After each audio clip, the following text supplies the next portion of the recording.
Hello everyone, welcome to government job alert. I hope आप सभी अच्छे होंगे।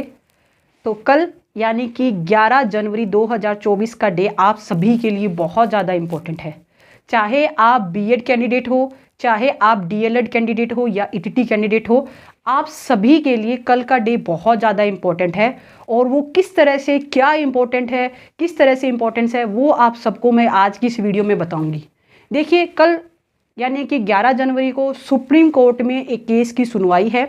और ये सुनवाई मैं कह सकती हूँ सिर्फ बीएड कैंडिडेट के लिए ही नहीं बल्कि डीएलएड कैंडिडेट के लिए भी उतनी ही इम्पोर्टेंट है। क्योंकि देखिए, काफ़ी ऐसे कन्फ्यूजन हैं जो कि बीएड कैंडिडेट को लेके है, काफ़ी ऐसे कन्फ्यूजन है जो डीएलएड कैंडिडेट को भी है। तो जितने भी आपके डाउट्स हैं वो सब डाउट्स कल आपके क्लियर हो जाएंगे। तो ये वीडियो आप सभी के लिए बहुत इंपॉर्टेंट है, चाहे आप किसी भी काडर के कैंडिडेट हो, चाहे आप बीएड कैंडिडेट हो, चाहे आप ईटीटी कैंडिडेट हो। और स्पेशली देखिए, मैं बात करना चाहूँगी ईटीटी 23 चोट के कैंडिडेट के लिए, उनके लिए तो ये वीडियो बहुत ही ज़्यादा इंपॉर्टेंट है। आपको इस वीडियो के ख़त्म होने तक बिल्कुल क्लियरली आइडिया हो जाएगा कि जिस कोर्ट केस की मैं कल बात कर रही हूँ, जिसकी कल सुप्रीम कोर्ट में सुनवाई है, वो किस तरह से इफ़ेक्ट डालेगा आपके अपकमिंग फ्यूचर पे।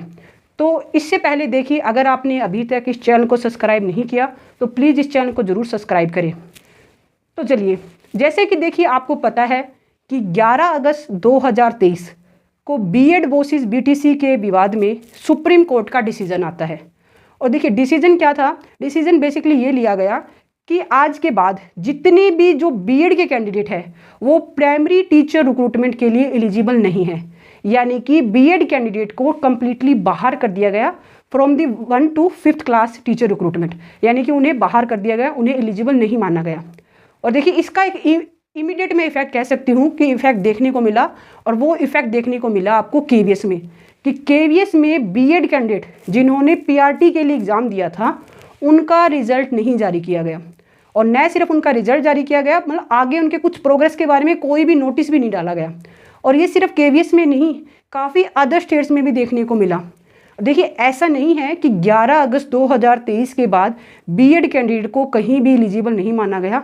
ऐसी कुछ स्टेट्स है जहां पे 11 अगस्त 2023 के बाद भी बीएड कैंडिडेट को ज्वाइनिंग दी गई है for the 1st to 5th class teacher, यानी कि प्राइमरी टीचर में। और वो स्टेट्स है, सबसे पहले तो है मध्य प्रदेश। मध्य प्रदेश में बीएड कैंडिडेट को ज्वाइनिंग मिली है 11 अगस्त के बाद भी। और सेम केस है देखिए छत्तीसगढ़ में। इवन छत्तीसगढ़ की तो हाई कोर्ट ने बीएड कैंडिडेट को काउंसलिंग के लिए एलिजिबल माना है कि आप काउंसलिंग करवा सकते हो, आपको जो प्राइमरी टीचर रिक्रूटमेंट के लिए एलिजिबल माना जाता है। तो ऐसा नहीं है जैसे मैंने बताया कि बीएड कैंडिडेट को काफ़ी जगह तो ऐसी आई जहाँ पे उन्हें एलिजिबल नहीं माना गया, कुछ स्टेट्स में उन्हें एलिजिबल माना भी गया। तो इस तरह से मैं कह सकती हूँ कि काफ़ी कन्फ्यूजन भरा एक इन्वायरमेंट बन गया कि कौन से तो कैंडिडेट एलिजिबल है, कहाँ पे एलिजिबल है और कहाँ पे नहीं है। क्योंकि देखिए, ईटीटी 23 चोट में भी सेम यही सिनेरियो देखने को मिल रहा है। ईटीटी 23 चोट के लिए भी अभी तक जो डिपार्टमेंट ने कोई भी नोटिस जारी नहीं किया कि हम बीएड कैंडिडेट को एलिजिबल मानेंगे या नहीं मानेंगे। तो कुछ इस तरह का एक सिनेरियो बना हुआ है कि अब कैंडिडेट को यही समझ नहीं आ रहा कि वो एलिजिबल है भी या नहीं है। तो देखिए, जैसा मैंने आपको बताया कि 11 अगस्त 2023 के बाद बीएड कैंडिडेट को कंप्लीटली बाहर कर दिया गया। ये तो फुल एंड फाइनल डिसीजन है सुप्रीम कोर्ट का और इसे कोई भी चैलेंज नहीं कर सकता। अब बात आ जाती है कि कब से ये रूल इंप्लीमेंट होगा, क्योंकि मेन कन्फ्यूजन तो इसी को लेके है कि रूल तो चलो बना दिया आप लोगों ने, इंप्लीमेंट कब से होगा। तो कल यानी कि 11 जनवरी 2024 को कल सुप्रीम कोर्ट में सुनवाई है और फाइनली ये डिसाइड कर लिया जाएगा कि बीएड कैंडिडेट को किस डेट से प्राइमरी टीचर रिक्रूटमेंट के लिए एलिजिबल नहीं माना जाएगा। यानी बिल्कुल क्लियरली एक डेट फिक्स कर दी जाएगी। तो देखिए, यहाँ पे डेट भी एक नहीं है, दो है। दो कौन सी है? सबसे पहली जो डेट है वो तो है 11 अगस्त 2023, यानी कि जिस दिन से सुप्रीम कोर्ट का डिसीजन आया, जिस दिन से बीएड कैंडिडेट को बाहर किया गया। इसके अलावा जो दूसरी डेट है वो है 28 जून 2018, जिस दिन एनसीटी ने एक नोटिस जारी किया था कि आज से बीएड कैंडिडेट भी प्राइमरी टीचर रिक्रूटमेंट में एलिजिबल है। यानी कि यहाँ पे है दो डेट्स। तो अब बात आ जाती है कि कौन सी डेट से जो ये सुप्रीम कोर्ट का डिसीजन है इसे इम्प्लीमेंट किया जाएगा। तो देखिए, अगर इम्प्लीमेंट किया जाता है, सबसे पहले तो मैं बात कर लेती हूँ 11 अगस्त की, जो कि अभी जस्ट लेटेस्ट जो डेट है वो। तो देखिए, अगर सुप्रीम कोर्ट कल अपने डिसीजन में ये कहता है कि 11 अगस्त 2023 के बाद ये रूल इंप्लीमेंट होगा, उसके बाद जितनी भी न्यू रिक्रूटमेंट आएगी उसमें बीएड कैंडिडेट को शामिल नहीं किया जाएगा, तो देखिए इसमें बहुत सारे कैंडिडेट को बेनिफिट होगा। बेनिफिट ये होगा कि देखिए, सबसे पहले तो केवीएस कैंडिडेट की मैं बात कर लेती हूँ कि केवीएस में बीएड कैंडिडेट का रिजल्ट भी जारी नहीं किया गया था, तो अब उनका रिजल्ट जारी किया जाएगा। और उसके बाद देखिए, अगर ऐसा होता है कि बीएड कैंडिडेट को भी एलिजिबल माना जाता है, तो बीएड कैंडिडेट के जितने भी टॉपर जो कैंडिडेट है, जिन्होंने टॉप किया है या फिर जिनके मार्क्स अच्छे है पीआरटी में, तो उन कैंडिडेट को एंट्री मिलेगी। और उसी के साथ ऐसे कैंडिडेट जो कि डीएलएड कैंडिडेट है और जो लो मेरिट में है और जिनका मतलब फाइनल सिलेक्शन भी हो चुका है, उनको कहीं ना कहीं देखिए इसका खामियाजा भुगतना ही पड़ेगा, उन्हें बाहर कर दिया जाएगा। क्योंकि देखिए, ये तो ऑब्वियस सी बात है कि जितने बीएड के कैंडिडेट अंदर होंगे उतने ही डीएलएड के कैंडिडेट बाहर भी होंगे। इसके अलावा देखिए, सेम केस है ईटीटी 23 के साथ भी, क्योंकि अभी तक कहीं भी डिसाइड नहीं किया गया कि बीएड को उनमें शामिल किया जाए या नहीं। और अगर 11 अगस्त की डेट आती है कि 11 अगस्त के बाद न्यू रिक्रूटमेंट में इस रूल को इम्प्लीमेंट किया जाएगा, तो जितने भी कैंडिडेट ईटीटी 23 में बीएड के कैंडिडेट है, उन सब के लिए बहुत अच्छी बात रहेगी कि उन्हें भी शामिल किया जाएगा। फाइनल जो रिक्रूटमेंट होगी, जो रिजल्ट आएगा आपका, बीएड कैंडिडेट को 100% मौका मिलेगा। तो ये तो मैंने बात कर दी कि जो रिक्रूटमेंट अभी जिनके एग्जाम हो चुके हैं या फिर जो अंडर प्रोग्रेस है उन सब में।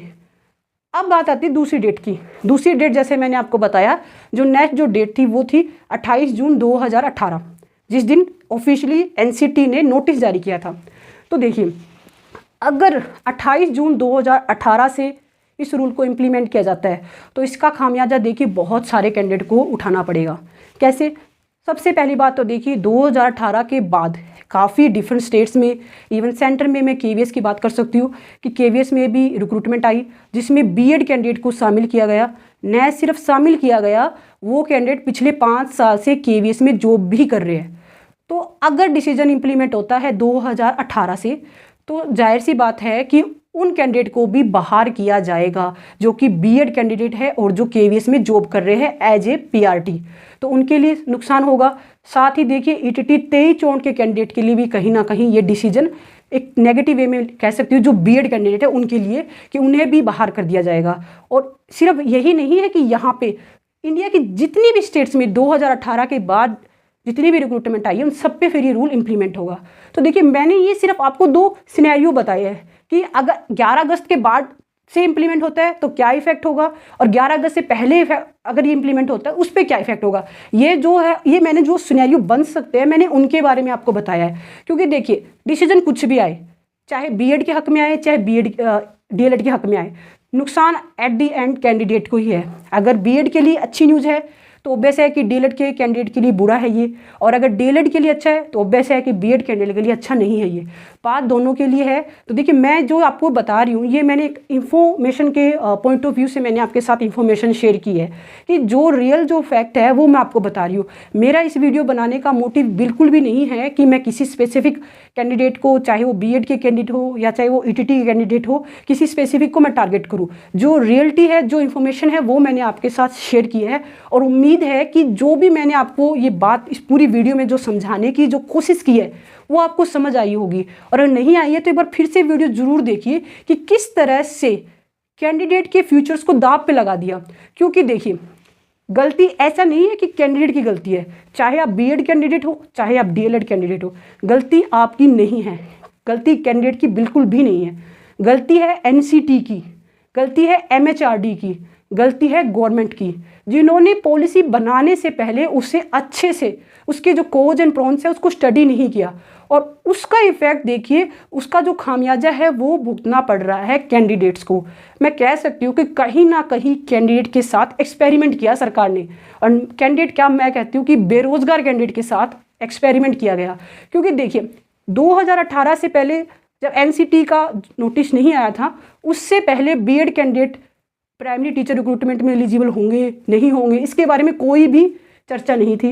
इन्होंने कुछ से पहले नोटिस लेके आए, उसके बाद अपने ही नोटिस को, ये जो इन्होंने अपने ही जो रूल बनाए थे उससे सेव भी नहीं कर पाए, सुप्रीम कोर्ट में अच्छे से डिफेंड भी नहीं कर पाए। तो इसका खामियाजा किसको भुगतना पड़ा? बीएड कैंडिडेट को, जो डीएलएड कैंडिडेट है उनको। एट द एंड देखिए, खामियाजा कैंडिडेट को ही भुगतना पड़ा। और इस बार देखिए, जो भी डिसीजन आएगा उम्मीद है कि जल्द से जल्द इसमें डिसीजन आए, क्योंकि काफ़ी ऐसी रिक्रूटमेंट है जो इसी की वजह से अभी तक अटकी हुई है। जैसे सुप्रीम कोर्ट का डिसीजन आएगा उसके बाद जितनी भी जो पेंडिंग रिक्रूटमेंट है वो भी बहुत जल्द कंप्लीट की जाएगी। और कल यानी कि 11 जनवरी को सुनवाई है, और देखिए 99% चांस है कि कल फाइनली डिसीजन आ जाएगा कि बीएड कैंडिडेट के फ्यूचर के रिगार्डिंग जो डिसीजन है वो ले लिया जाएगा। और उम्मीद करते हैं कि जो डिसीजन आए वो जो भी पॉसिबल है, जो भी एक अच्छा हो सकता है मैक्सिमम, वो डिसीजन लिया जाए, ताकि एट द एंड जो कैंडिडेट है उनके साथ कोई भी नाइंसाफ़ी ना हो। बाकी देखिए जो भी आपके व्यू पॉइंट्स हैं वो भी ज़रूर कमेंट बॉक्स में कमेंट कीजिएगा कि आपका क्या मानना है, क्योंकि देखिए जो भी डिसीजन आएगा किसी के तो एक के फेवर में रहेगा, एक के नहीं रहेगा। एट द एंड बात यही है। बाकी देखिए जो भी डिसीजन आएगा वो मैं आपके साथ इसी चैनल पे शेयर करूंगी कि क्या सुप्रीम कोर्ट का डिसीजन रहा। इसके लिए आप इस चैनल के साथ बने रहे। आई होप ये वीडियो आपके लिए इन्फॉर्मेटिव रही होगी। Wish you all the best. Thank you.